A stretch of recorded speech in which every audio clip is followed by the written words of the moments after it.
على الدين كله وكفى بالله شهيدا وأشهد أن لا إله إلا الله وحده لا شريك له إقرارا به توحيدا وأشهد أن محمدا عبده ورسوله وصلى الله عليه وعلى آله وأصحابه وسلم تسليما مزيدا أما بعد فأعوذ بالله السميع العليم من الشيطان الرجيم إن في خلق السماوات والأرض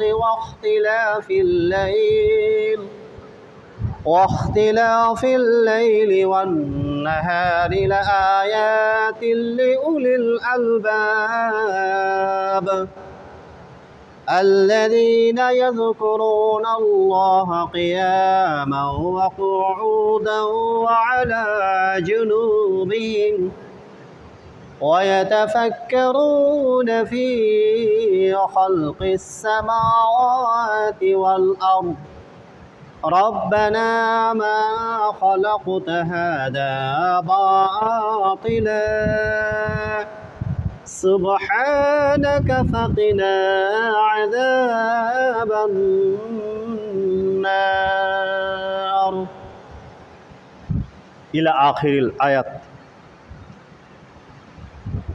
1446 হিজরি সনের 23 রবিউল আউয়াল 1431 বঙ্গাব্দের 12ই আশ্বিন 2024 ইংরেজি বর্ষের আজকে 27শে সেপ্টেম্বর ইংরেজি মাসের শেষ জুমা, একেবারে চতুর্থ সপ্তাহ। আল্লাহ তাআলার জন্যই অন্তরের অন্তঃস্থল থেকে অগণিত অসংখ্য হৃদয় নিংড়ানো হামদ এবং শুকরিয়া আদায় করছি, যে মহান আল্লাহ রাব্বুল আলামিন আমাদেরকে রাজশাহী জেলার গোদাগাড়ি শহরের পদ্মা নদীর তীরে চর অঞ্চলের একটি সালাফি অধ্যুষিত গ্রাম, যেই গ্রামের আমরা আজকে দিয়ার মধ্যপাড়া মানিকচক জামে মসজিদে আমরা আল্লাহ পাকের অসংখ্য মেহেরবানিতে পবিত্র জুমার খুতবায় উপস্থিত হতে পেরে আমরা অন্তঃস্থল থেকে শুকরিয়া জ্ঞাপন করে বলি আলহামদুলিল্লাহ।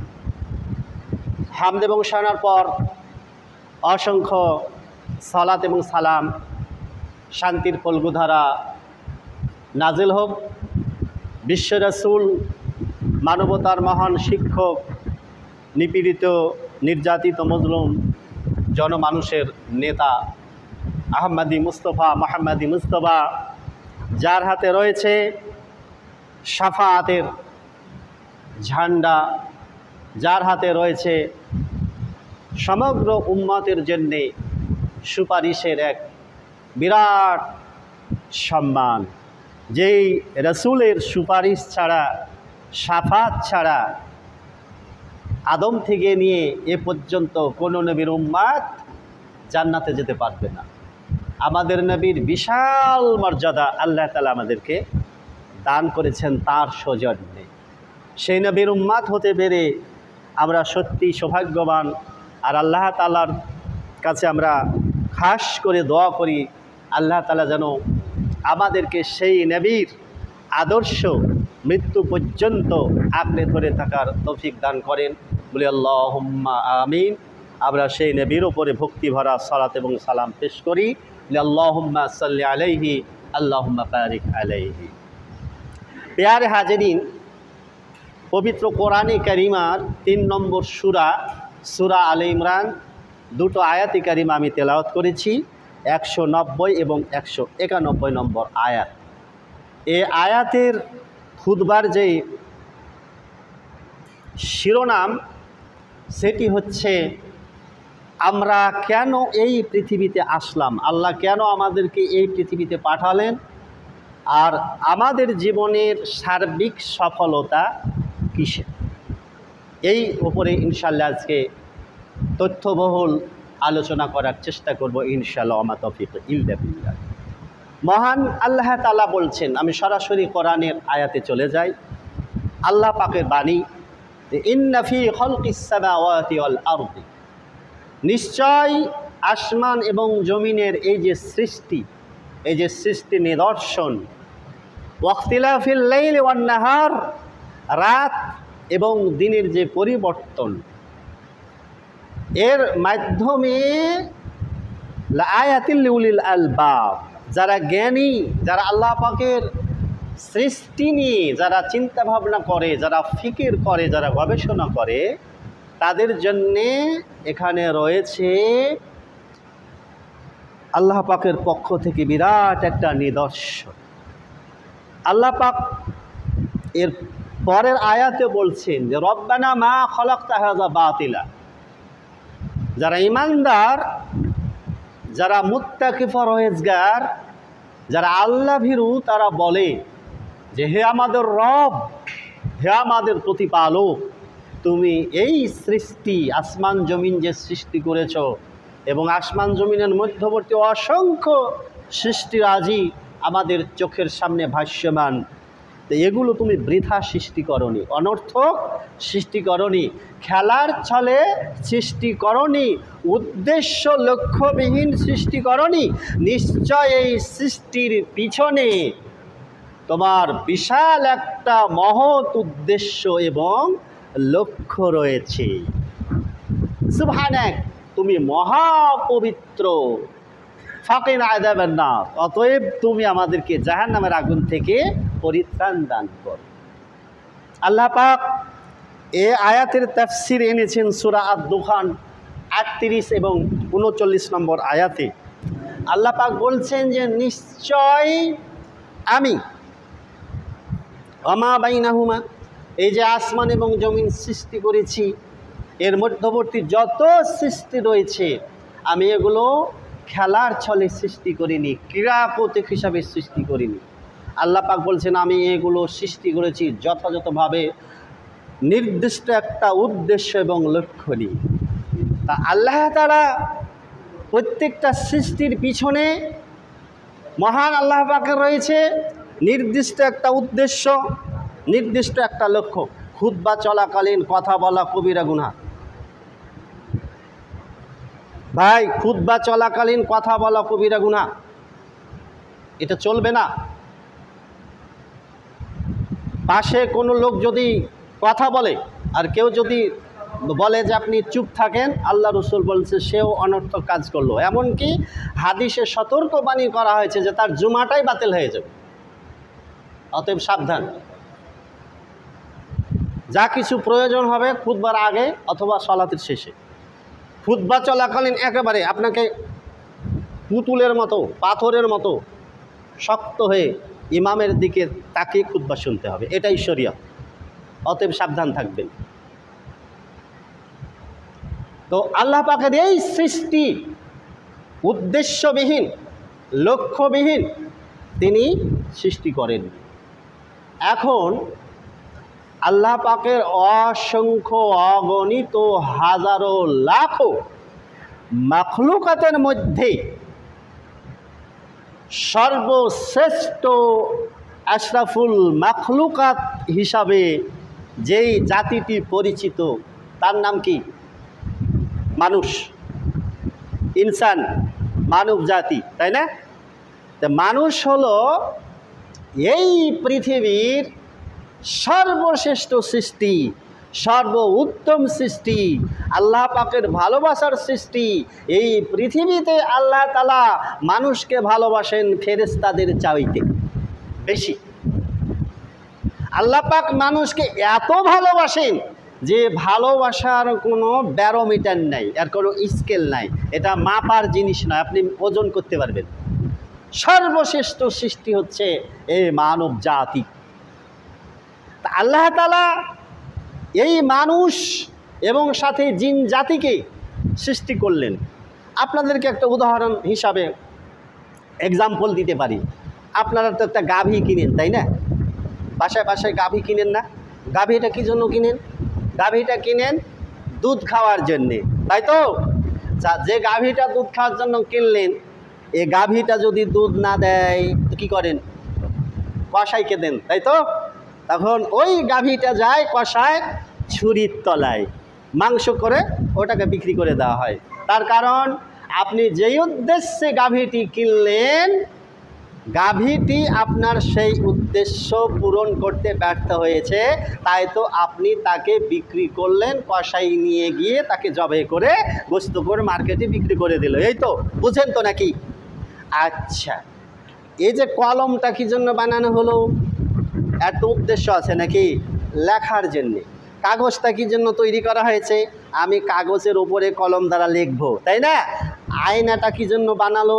আয়না এজন্য বানালো যে আমি চেহারাটা দেখবো উস্কো ফুস্কো আছে না পরিপাটি আছে। যে আয়নার পাড়া খসে যায় ওটাকে তো আপনারা ডাস্টবিনে ছুঁড়ে ফেলে দেন, বুঝেন তো নাকি? আপনি একটা গাছ লাগালেন আদর যত্ন করে, ফজলি আমের গাছ বা ল্যাংড়া আমের গাছ বা খিরসা আমের গাছ, একটা ফলের গাছ আপনি বাসায় লাগালেন, গাছটা দীর্ঘদিন হয়ে গেল ফল দিচ্ছে না, তখন গাছটাকে কি করেন আপনি? গাছ লাগালাম, এর উদ্দেশ্য তো পূর্ণ হলো না, আমাকে ফল দেয় না, তখন আপনি ওই গাছটা কেটে খড়ি করেন, তাই না? ওই খড়িটা জ্বালানি হিসাবে ব্যবহার করা হয়। এবার বুঝেছেন? এখন দেখেন আল্লাহ তাআলা বিশেষ একটা উদ্দেশ্যকে কেন্দ্র করে মানুষের মতো এত সুন্দর সর্বশ্রেষ্ঠ সৃষ্টিকে আল্লাহ তাআলা পৃথিবীতে পাঠালেন। আল্লাহ ইচ্ছা করলেও পারে ওখানেই রেখে দিতেন রুহের জগতে। আপনার আমার এই পৃথিবীতে পরিচিতি থাকতো না। আপনি কিসের ধন সম্পদ, টাকা পয়সা, জমি জমা, ব্যাংক ব্যালেন্স, ক্ষেত খামারের মালিক, একটা পয়সারও অধিকারী হতে পারতেন না যদি আল্লাহ তাআলা আপনাকে সৃষ্টি করে ওই শূন্য জগতের বাসিন্দা হিসাবে রেখে দিতেন। পৃথিবীতে যদি আপনাকে আল্লাহ না পাঠাতেন, আপনার কোনো পরিচিতি থাকতো কি? বলেন। এই বিষয়গুলো আপনাদেরকে বৃহস্পতিবারের মধ্যেই, জুমার আগেই দেখে রাখা উচিত, কেননা এটা বলছে শরীয়ত লঙ্ঘিত হচ্ছে। এতে কি হয়? খুতবার মনোযোগ ব্যাঘাত হয়। আল্লাহ রসুল সাল্লাল্লাহু আলাইহি ওয়াসাল্লাম কঠোর বাণী করেছেন যে ওর জুমা বাতিল হয়ে যাবে যদি খুতবা চলাকালীন কেউ কথা বলে।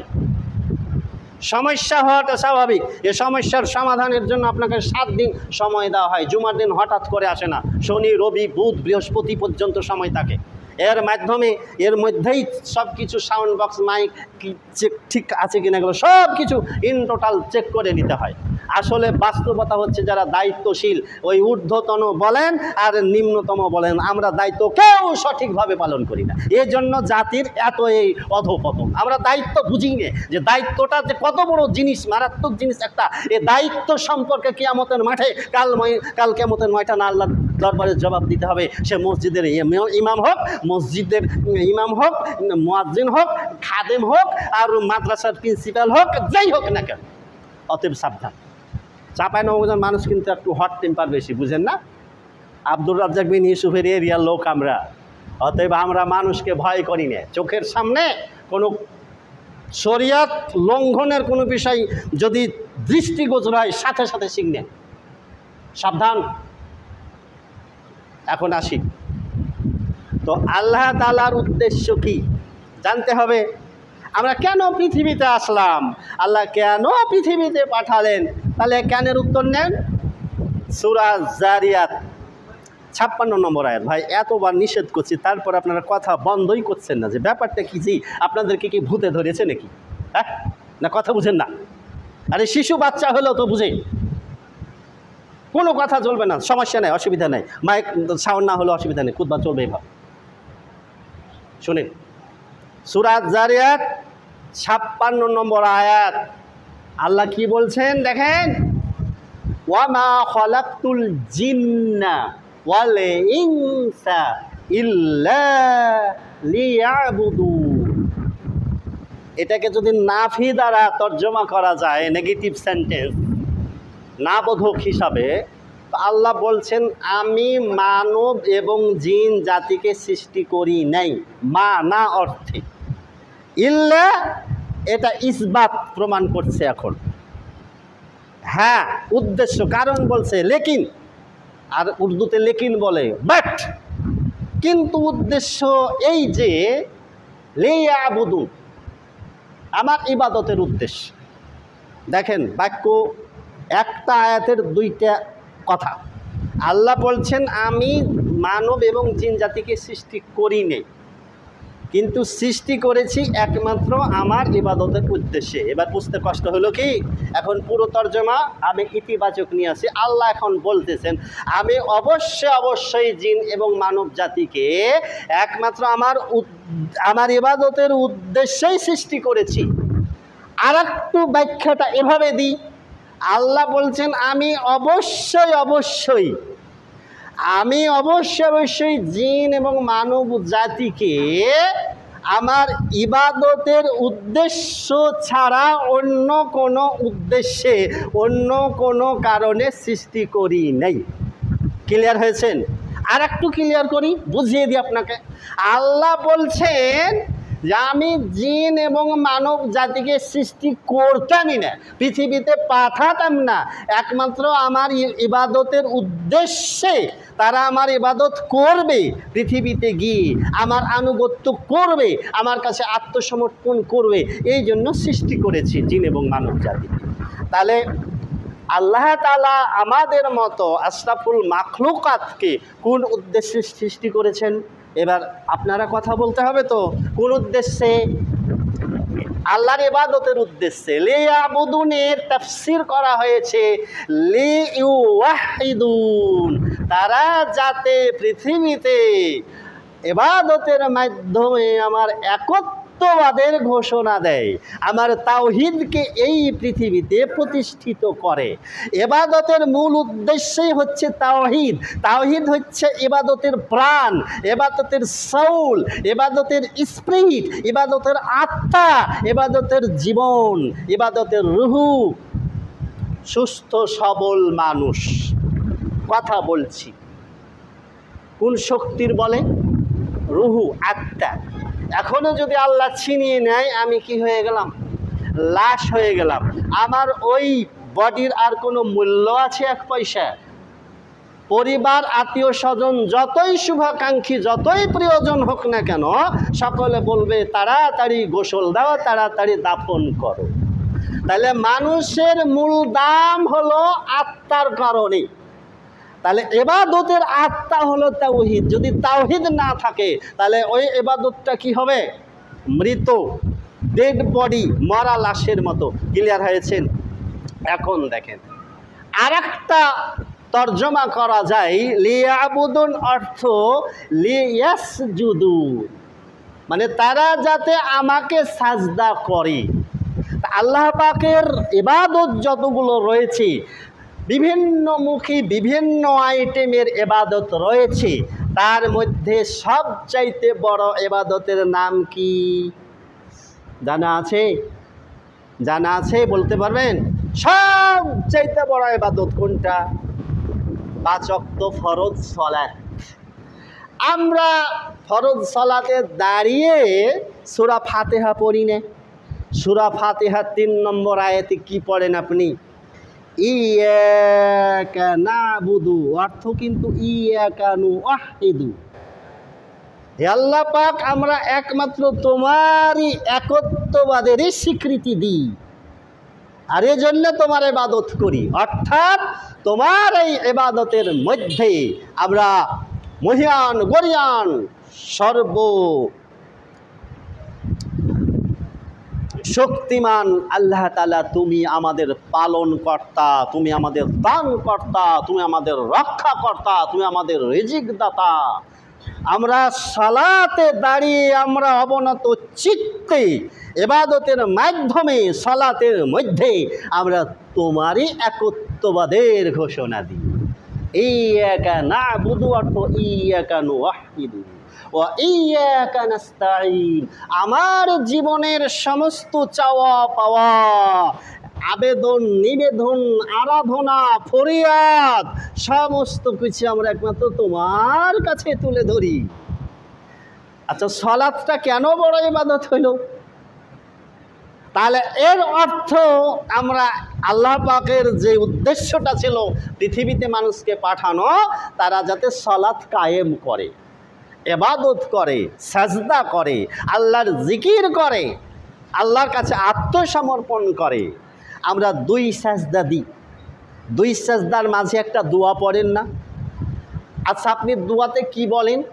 আল্লাহুম্মা গফিরলি, আল্লাহ তুমি আমাকে ক্ষমা করো, ওয়ারহামনি, তুমি আমার প্রতি রহমত বর্ষণ করো, আমাকে দয়া করো, ওয়ারহামনি, তারপর ওয়াহদিনি, তুমি আমাকে হেদায়েত দান করো, সঠিক রাস্তা চিরিয়ে দাও, যে রাস্তায় চললে একেবারে সিরাতি মুস্তাকিম ডাইরেক্ট আমাকে জান্নাতুল ফেরদাউসে পৌঁছিয়ে দেবে, ওই রাস্তা তুমি আমাকে দেখাও।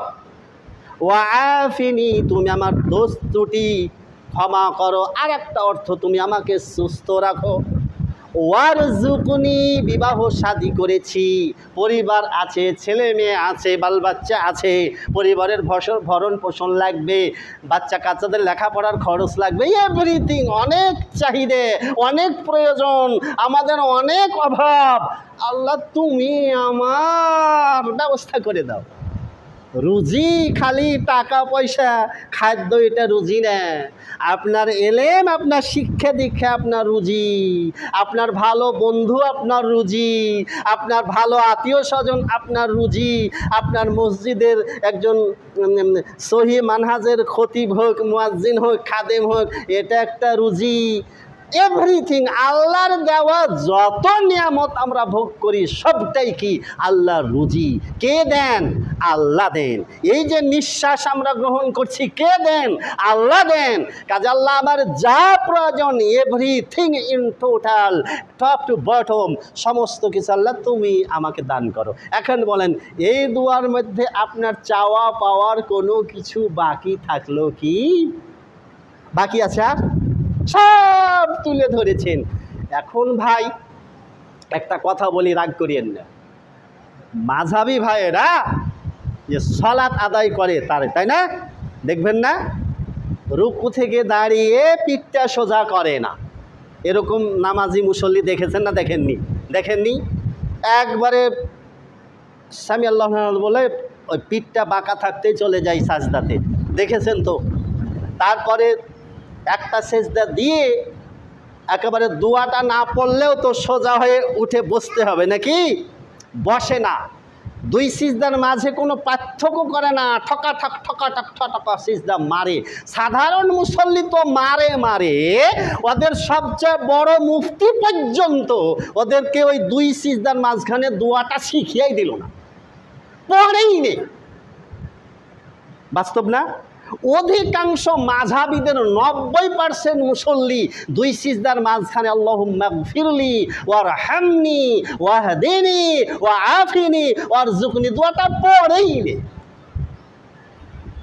আমার বিবাহের এক ঘটক ছিল, হানাফি মাযহাবের, নাম অনেক ভালো মানুষ, মারা গেছে কিছুদিন আগে।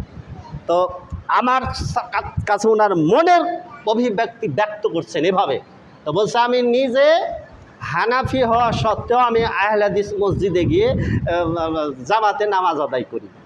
কেন? তো বলছে যে তোমাদের আহলে হাদিসের নামাজে অনেক বরকত আছে। আমি হাদিস কোরআন ঘেটে ঘুটে দেখেছি, তোমাদের নামাজ জোহরের 4 রাকাত নামাজ যদি 10-12 মিনিট লাগাই তো আমাদের ইমাম 4 মিনিটে শেষ করে দেয়।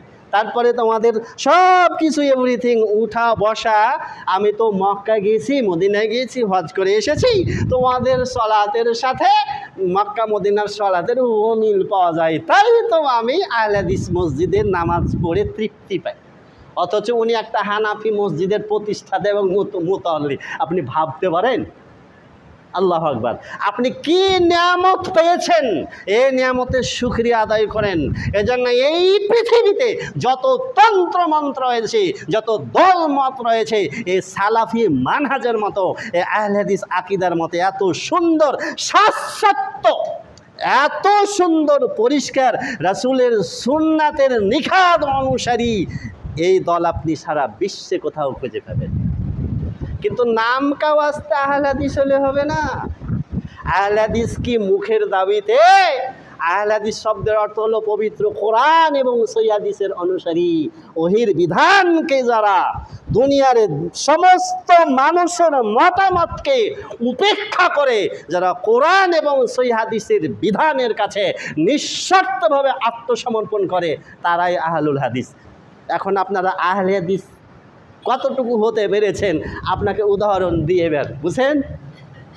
আচ্ছা, একটু আগে সামনে এই যে সলাত, তাহলে সলাতের জন্য আল্লাহ এই পৃথিবীতে পাঠালেন, সাজদার জন্যই এই পৃথিবীতে পাঠালেন, ইবাদতের জন্যই এই পৃথিবীতে পাঠালেন।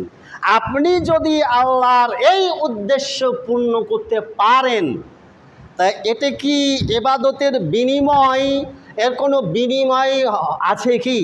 আল্লাহ কবুল করলে এর সর্বোচ্চ বিনিময়টা হলো কি? জান্নাতুল ফেরদাউস, তাই না?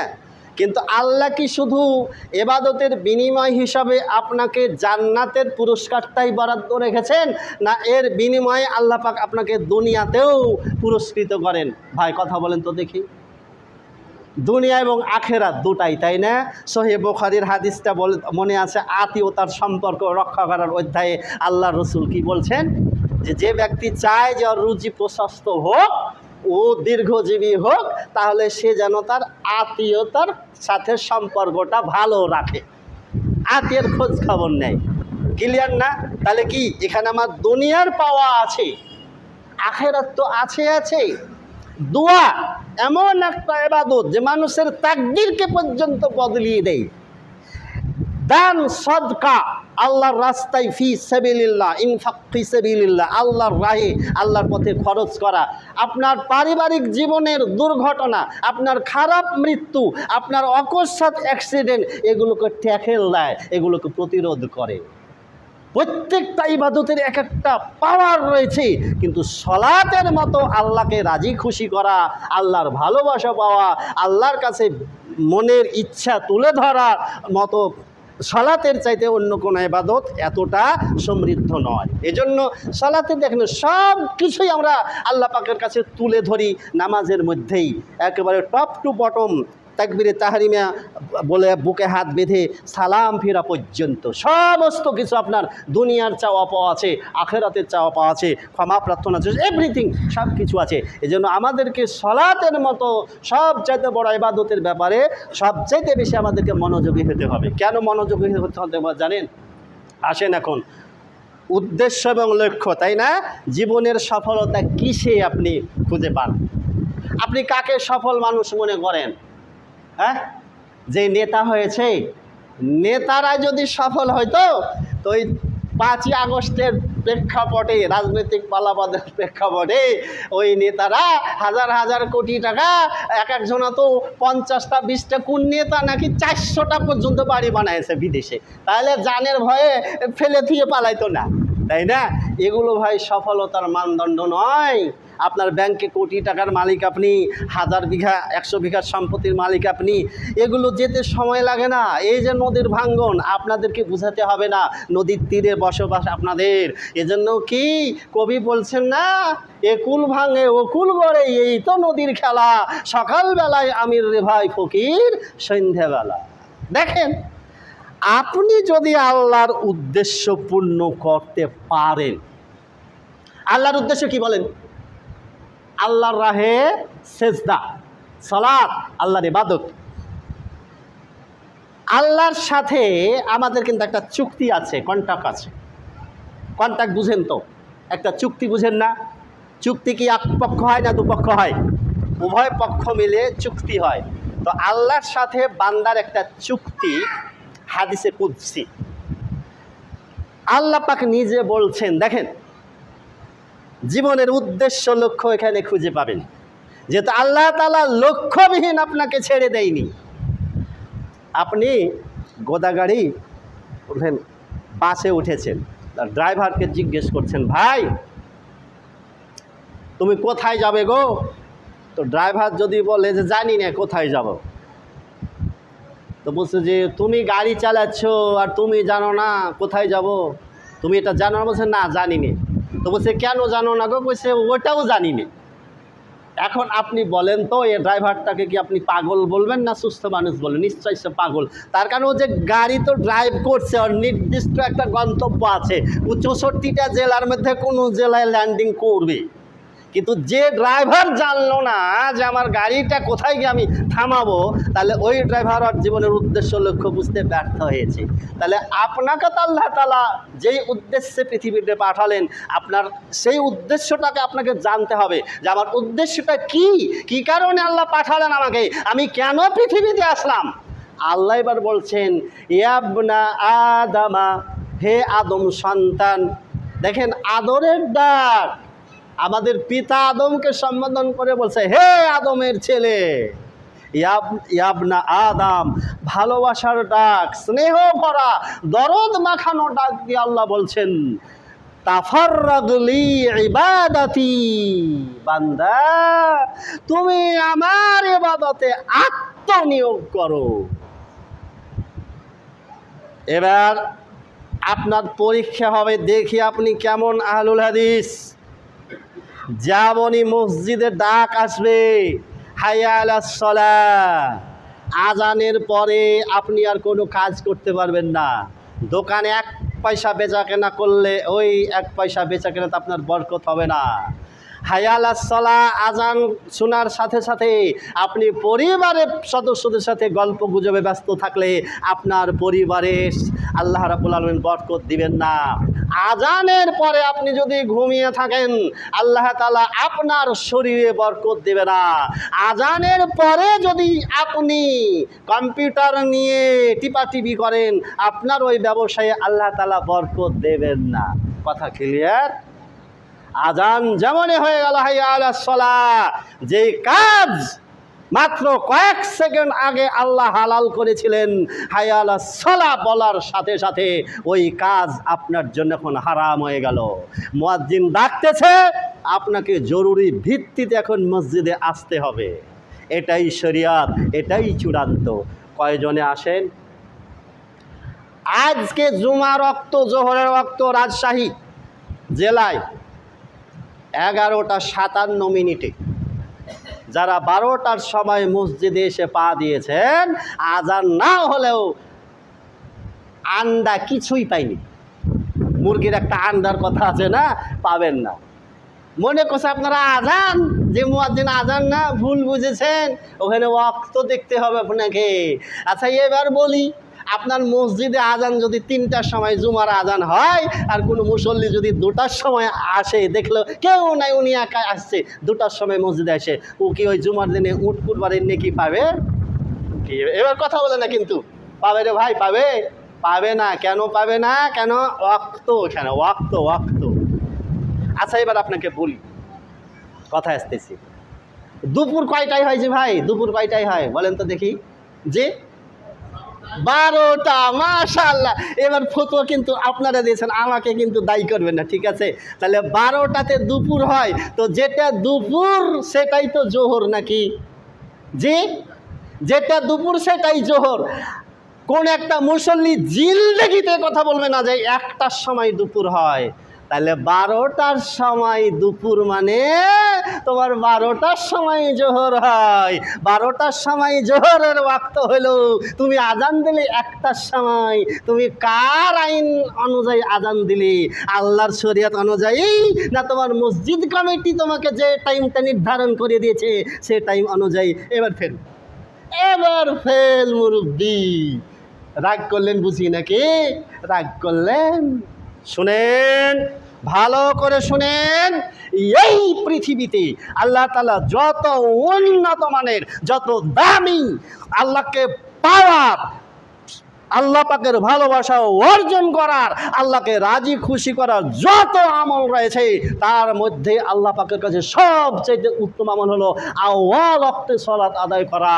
আউয়াল ওয়াক্তে সালাত আদায়ের ব্যাপারে হাদিসের বর্ণনাগুলো আহাব্বু ইলাল্লাহি বলা হয়েছে। আহাব্বু ইলাল্লাহ ইসমে তাফজিল, সুপারলেটিভ ডিগ্রি, সবচাইতে পছন্দনীয়। আফজল বলা হয়েছে, সবচাইতে উত্তম আমল হচ্ছে আউয়াল ওয়াক্তে সালাত আদায় করা। অতএব 12টার জোহরকে আপনি একটাই নিয়ে গেলেন, এখন তো ফেল মুরব্বি, এখন করবেন কি? ওয়াক্ত হওয়ার সাথে সাথে যথাসম্ভব 15 থেকে 20 মিনিট, সর্বোচ্চ আধা ঘন্টার মধ্যে সালাত আদায় করে নেবেন। বলেন ইনশাল্লাহ। একদিনে পারবেন না, সময় লাগবে। স্বীকার করছেন 12টাতে দুপুর হয়, 12টাতে বেলা গড়ে যায়, আবার 1টার সময় নিয়ে যাচ্ছেন কেন? সহিহ বুখারী, আল্লাহ নবীর আমল, সূর্য পশ্চিম আকাশে সামান্য একটু হেলে গেলেই বেলাল রাদিয়াল্লাহু আনহু আজান দিয়ে দিতেন। সহিহ বুখারীতে, সহিহ মুসলিমে হাদিস আসছে মর্মে, অন্য ওয়াক্তের কথা বাদই দিলাম, আল্লাহ নবী বলছেন যে জোহরের নামাজ, জোহরের সালাত আউয়াল ওয়াক্তে আদায় করার মধ্যে যে মানুষের যে কত কল্যাণ রয়েছে, এর মধ্যে যে আল্লাহ পাকের পক্ষ থেকে কত বড় পুরস্কারের ঘোষণা আছে, এটা যদি জানতো তো মানুষ এর জন্যে কে কত আগে জোহরের সালাতের জামাতের টাইমটা ফিক্স করতে পারবে, এই নিয়ে প্রতিযোগিতা চলতো। চলে উল্টোটা। আমরা কৃষক মানুষ, কামলা খেটে মানুষ, 12টার সময় আজান দিলে মসজিদে এসে তো জামাত ধরতে পারবো না ভাই। আপনার কাজের জন্যে শরিয়াতের বিধানকে পিছিয়ে দিতে বলা হয়নি। আপনার জরুরাত আছে, আপনার অজুহাত আছে, আপনি খেতে খামারে কাজ করছেন, আপনি ওখানেই একাকী সালাত আদায় করুন আউয়াল ওয়াক্তে। সালাতের ওপরে, নামাজের ওপরে সবচাইতে বড় 2টা বই দেখি। সালাতুর রাসূল কে কে পড়েছেন? পড়া আছে? আচ্ছা। 2 নম্বর, জাল হাদিসের কবলে রাসূলুল্লাহ সাল্লাল্লাহু পড়েছেন কেউ? পড়েছেন? দেখবেন ওখানে ডক্টর মুজাফফর বিন মহসিনের দলিল ভিত্তিক ওখানে একটা শিরোনামই দেওয়া আছে যে দেরি করে জামাতে ফরজ নামাজ আদায়ের চাইতে একাকী আউয়াল ওয়াক্তে নামাজ আদায় করা সওয়াব আল্লাহর কাছে বহু গুণে বেশি। দেখেন ওখানে রেফারেন্সটা দেওয়া আছে। অতএব আপনাদেরকে অবশ্যই মসজিদে যাতে আউয়াল ওয়াক্তে সালাত প্রতিষ্ঠিত হয়, এই দায়িত্ব মসজিদ কমিটির, এই দায়িত্ব ইমামের, এই দায়িত্ব মসজিদ কমিটির, এই দায়িত্ব ইমামের। যদি মসজিদ কমিটি এই দায়িত্ব পালনে ব্যর্থ হয়, যদি ইমাম আউয়াল ওয়াক্তে সালাত আদায় প্রতিষ্ঠিত করতে যে ব্যর্থ হয়, কাল কিয়ামতের ময়দানে দায়িত্ব পালনে অবহেলার কারণে তাদেরকে আল্লাহর কোর্টে জবাব দিতেই হবে। আল্লাহ রসুল বলেছেন দিতে হবে, অতএব দিতে হবে। সাবধান। রাগ করলেন ভাই? রাগ করেন না। কথা, সত্য কথা কিন্তু অনেক ক্ষেত্রে তিতা হয়। আল হাক্কু মুররুন, এই জায়গায় আঘাত করে, সবাই মেনে নিতে পারবে না, যুক্তি দেখাবে। এত বড় বড় আলেম, এত বড় বড় মসজিদ, এরা কি কিছু বুঝে না? বুঝে না রে ভাই। আল্লাহ কোরআনে বলছে, অধিকাংশ মানুষ বুঝে না। অতএব আপনি আবার অধিকাংশের দোহাই দেন কেন মাঝহাবিদের মতো? আল্লাহ কোরআনে বলছে অধিকাংশ মানুষ মূর্খ, অধিকাংশ মানুষ জাহেল, অধিকাংশ মানুষ গবেট, অধিকাংশ মানুষ গাধা, অধিকাংশ মানুষ গরু, অধিকাংশ মানুষ ছাগল, অধিকাংশ মানুষ মুশরিক, অধিকাংশ মানুষ অমুসলিম, অধিকাংশ মানুষ কাফের। কোরআন খুলে দেখেন তো আছে কিনা? লা ইয়াকিলুন মানে বেআক্কেল, কিছু বুঝেই নেই। তো যা একেবারে আল্লাহর সাথে আপনার কোয়ান্টা। আল্লাহ কি বললেন? বলছে ইয়া ইবনা আদম তাফাররাগ লি ইবাদাতি, বান্দা তুমি আমার ইবাদতে আত্মনিয়োগ করো। সময় হয়ে গেছে, সালাতে চলে আসো। কি করব আমি তুমি জানো? আমলাউ সাদরাকা, আমলাউ পূর্ণ করে দেব, সাদরাকা তোমার অন্তরকে গিরান, ধন দিয়ে প্রাচুর্য দিয়ে আমি তোমাকে ধনী বানিয়ে দিব। তোমার অন্তরকে ধনী বানিয়ে দেবো মানে এখানে অন্তর বলতে ব্যক্তি সত্তাকে বোঝা হয়েছে। তোমাকে ধনী বানিয়ে দেব। তুমি যদি আমার ইবাদত, এটা আমার পাওনা, আমার প্রাপ্য, এটা তোমার সাথে আমার কন্ট্রাক্ট, তুমি যদি চুক্তি পূর্ণ করো তাহলে আমি তোমাকে প্রাচুর্যময় ধনাঢ্যশালী সম্পদশালী বানিয়ে দেব। তারপরে ওয়ালা সুদ্দা ফাকরাক, আর আমি তোমার অভাবের যত দরজা রয়েছে সমস্ত দরজা বন্ধ করে দেব। আল্লাহ কি করবেন হাদিসে কুদসিতে? তুমি আমাকে দাও, গিভ অ্যান্ড টেক, আমি তোমাকে দেব। আল্লাহর প্রাপ্য আপনি ইবাদত দিবেন না, তা আল্লাহ আপনার অভাব কিভাবে মোচন করবে, কিভাবে দূর করবে? সময় তো কম, দেখেন তো জীবনের নিরাপত্তা কোথায় আছে? আপনি কি চান, আপনার কি প্রাপ্য? সহিহ বুখারীতে আসছে, মুসলিমে আসছে, মান সাল্লাল ফাজর ফি জামাআতি, যে ব্যক্তি ফজরের সালাত জামাতে আদায় করলো, যে ব্যক্তি ফজরের নামাজ জামাতে আদায় করলো, ফাহুয়া ফি জিম্মাতিল্লাহি, সে আল্লাহর নিরাপত্তায় এসে গেল। সুবহানাল্লাহ। তাহলে আল্লাহর নিরাপত্তায় এসে যাওয়া মানে আপনি বুঝেন আপনার ওই দিনের যা প্রয়োজন সমস্ত আল্লাহ পূর্ণ করে দেবে। আপনার সমস্ত কিছু দেখভাল করার দায়িত্ব আল্লাহ তাআলা নিজে নিয়ে নিয়েছেন। আল্লাহ আপনার কেয়ারটেকার, আল্লাহ আপনার দেখভাল করে নেওয়ালা। আপনার আর কি চাই? আজকে ফজরের নামাজকে কে পড়েছেন জামাতে? দয়া করে একটু হাতটা উঁচু করে দেখান।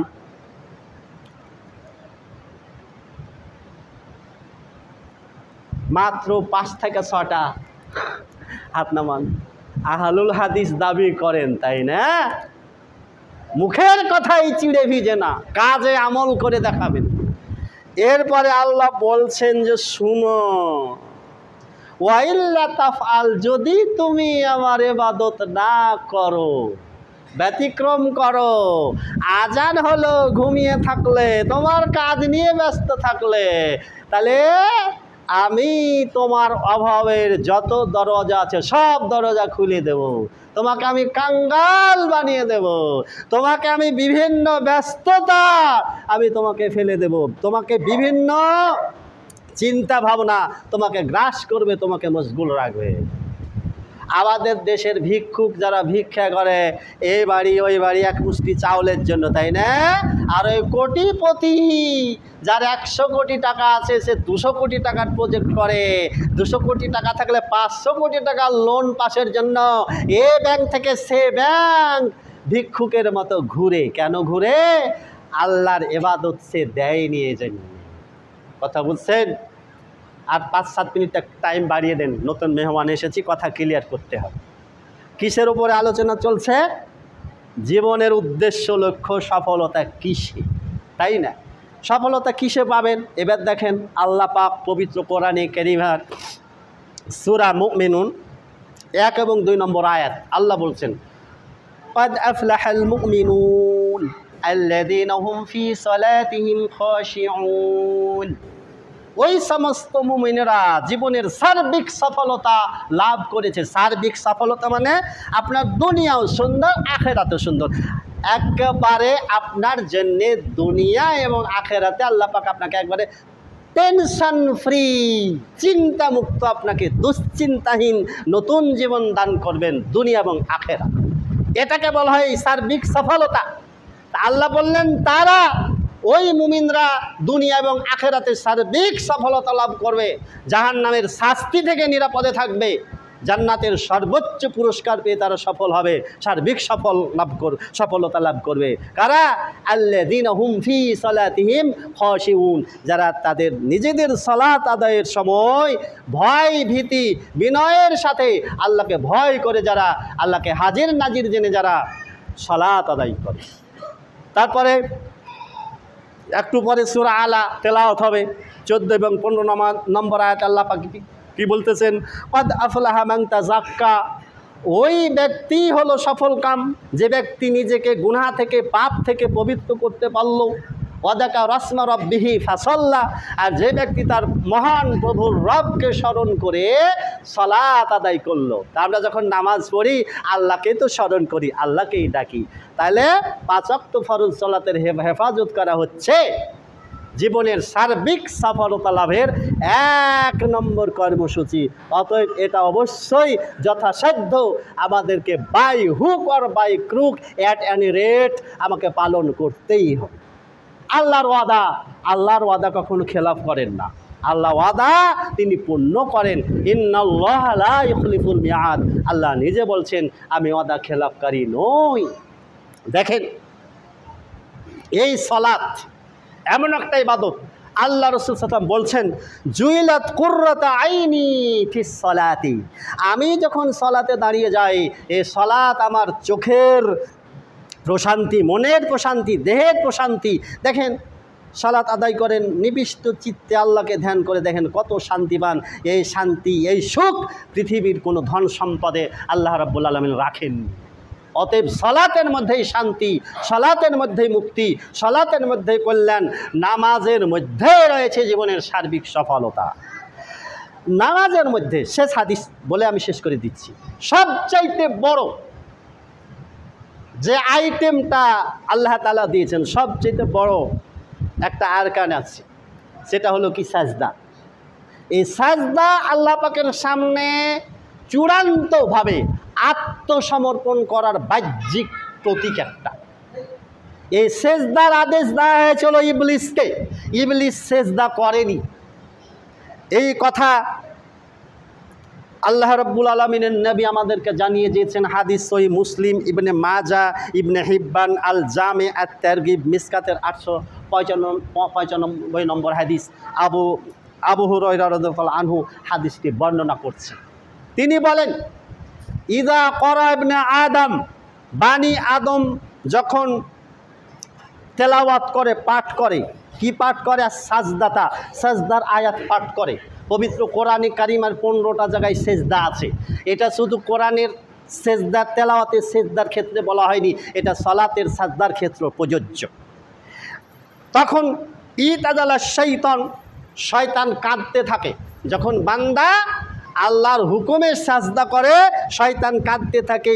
আর শয়তান ইয়াবকি ইয়াকুল, কাঁদতে কাঁদতে সে বলতে থাকে, ইয়া ওয়াইলাতি, সর্বনাশ আমার, আমার পোড়া কপাল, সর্বনাশ আমার, আমার পোড়া কপাল।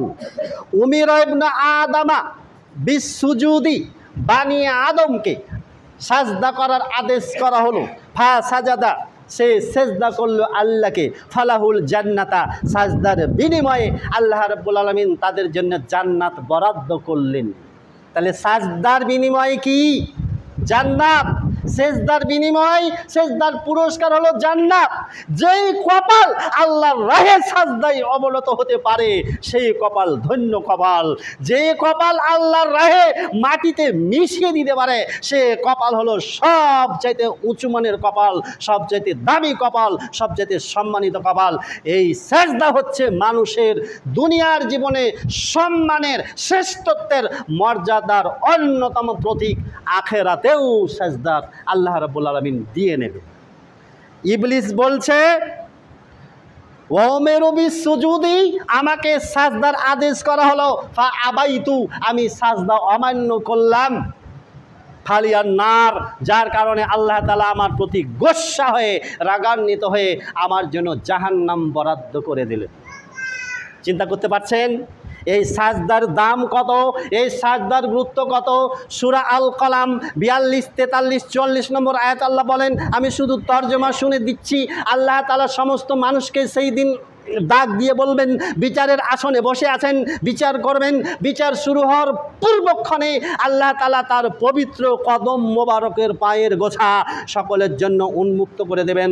আল্লাহ তাআলা সমস্ত মানুষকে ডাক দিয়ে বলবেন, বিসসুজুদি, আমাকে এখন সাজদা করো। যারা ওয়াল ওয়াক্তে সালাত আদায় করেছিল, রাসূলের সুন্নাহ মেনটেন করে সালাত আদায় করেছিল, যারা নামাজের পরিপূর্ণ হক আদায় করে সালাত আদায় করেছিল, তারা অনায়াসেই সেই দিন সেজদা দিয়ে দিবে। কিন্তু যাদের সাজদা কবুল হয়নি, যারা টোটাল নামাজ পড়েনি, আর যারা নামাজ পড়েছে ইচ্ছা মতো, খেয়াল খুশি মতো, মন মতো, একেবারে এত তাড়াতাড়ি নামাজ আদায় করেছে, মুরগিকে দানা খেতে দিলে মুরগি এত তাড়াতাড়ি দানা খেতে পারে না, এই মানের নামাজিরা সাজদা দিতে পারবে না। তাই আল্লাহ রাসূল সাল্লাল্লাহু আলাইহি ওয়াসাল্লাম বলছেন, ইন্না আউওয়ালা মা ইউহাসাবু বিহিল আব্দু ইয়াউমাল কিয়ামাতি as-সালাহ, কিয়ামতের দিবসে আল্লাহ তাআলা সর্বপ্রথম তোমাদের নামাজের হিসাব নেবেন। ফায়ানজুরু ফি সালাতিহি, অতএব তার সালাত আদায়ের ব্যাপারে সচেষ্ট হওয়াটা দরকার, এদিকে তার দৃষ্টি দেওয়াটা দরকার যে তার সালাতটা কবুল হচ্ছে কিনা। ফামান আদ্দাহা বিহাক্কিহা, যে ব্যক্তি যথাযথ সালাতের হক আদায় করে সালাত আদায় করবে, নামাজের প্রতিটি হক আদায় করে নামাজ আদায় করবে, আল্লাহ তাআলা বলছেন, কুবিলাত মিনহু সাইয়্যিরু আমালিহি ফাকাদ আফলাহা ওয়া আনজাহা, তার সমস্ত আমল কবুল হয়ে যাবে, তার জীবন সফল হয়ে যাবে, সে জাহান্নাম থেকে মুক্তি পাবে, সে জান্নাতের সফলতা লাভ করবে। ওমান রুদ্দাত আলাইহি সালাতুহু, যে যদি তার সালাত, যদি তার নামাজ নাল অ্যান্ড ভয়েড হয়ে যায়, প্রত্যাখ্যান হয়ে যায়, আল্লাহর আদালতে যদি নামাজ না টিকে, রুদ্দা আলাইহি সাইয়্যিরু আমালিহি, তার সমস্ত আমল বরবাদ হয়ে যাবে। ফাকাদ খাবা ওয়া খাসারা, সে একবারে ব্যর্থ হবে এবং সে ক্ষতিগ্রস্ত হবে। মানে নামাজ যদি কাল কিয়ামতের ময়দানে না টিকে ভাই, তাহলে সবচাইতে বড় ব্যর্থ এবং ক্ষতিগ্রস্ত হয়ে যাওয়াটা হচ্ছে জাহান্নামে যাওয়া। আল্লাহ তাআলা আমাদের সালাতের মতো এত বড় ইবাদতকে আল্লাহ তাআলা যেন কায়েম করার, রাসূলের সুন্নাহ অনুযায়ী প্রতিষ্ঠিত করার তৌফিক দান করেন। বলি আল্লাহুম্মা আমিন। সুবহানাকাল্লাহুম্মা বিহামদিক, আশহাদু আল্লা ইলাহা ইল্লা আনতা আস্তাগফিরুকা।